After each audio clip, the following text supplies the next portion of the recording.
Back in its heyday, Looney Tunes was a very popular show. With fame comes a price.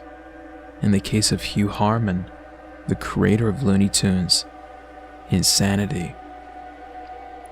In 2006, a small group of fans were allowed into the studios at Warner Bros. Incorporated. These people have never been identified. They went into the room where Harman wrote some episodes. When the group decided to take a picture, one of the members backed up to get a better shot when the back of his foot hit something. It was a small case, and written on it were undecipherable scribbles and random sketches of unknown characters from Looney Tunes. Some of them even looked like prototypes of existing characters. Inside the case was a film reel. They picked it up, reading a label on the reel. It said, Hugh, Fudd. They assumed it was a test reel created by Mr. Harman himself. They were excited and quickly went over to the reel projector that had already been set up beforehand. They loaded the reel up and started the projector. This was not a vintage projector, rather a modern one that scanned the reel and then displayed it. They proceeded to watch.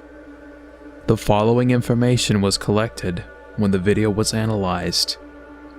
It started out to be nothing but static, as if the reel itself were interfering with the projector. Then came up a picture of Elmer Fudd blankly staring at the screen. The music was, well, not even music, it was one continuous note with varying pitches.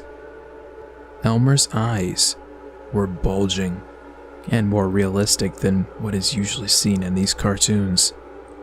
His hat, however, was a different story. It was poorly drawn, and the colors seemed to be scribbled on. The brown color from his hat overlapped his face a bit. The video got progressively more shaky. This went on for about 30 seconds. Elmer's face quickly overtook the screen. His eyes dark red and white pupils. The static got worse than it ever was. You could barely decipher what was happening. All that could be heard was a grown man repeatedly screaming as if being tortured. This went on for about 30 more seconds. Then, as the screaming faded out, an image popped onto the screen. It was Bugs Bunny, ribcage exposed and eyes whited out. He was screaming, hands covered in blood. It sounded as if someone put a microphone right up to the screamer's mouth. The screaming was constantly cut off, and when he screamed, the static got worse. One could hear the faint sounds of the blood-curdling screams of an infant. The screen went black. After 2 seconds, a video clip of an unknown episode reversed. It was too distorted to see what it was. After the clip ended, a face with red eyes and red teeth appeared on the screen, accompanied by faint screaming. This concluded the video. Eyewitness accounts say that the group had run out screaming. One of them jumped out of a window, while 2 others slit their necks with a broken glass.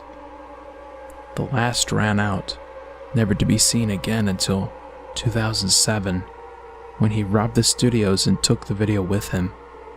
This could explain why it was uploaded onto YouTube. The question is, why it took him until 2011 to upload it. It is said that he obsessed over it. It was his whole life. But after the robbery, he was never heard from again.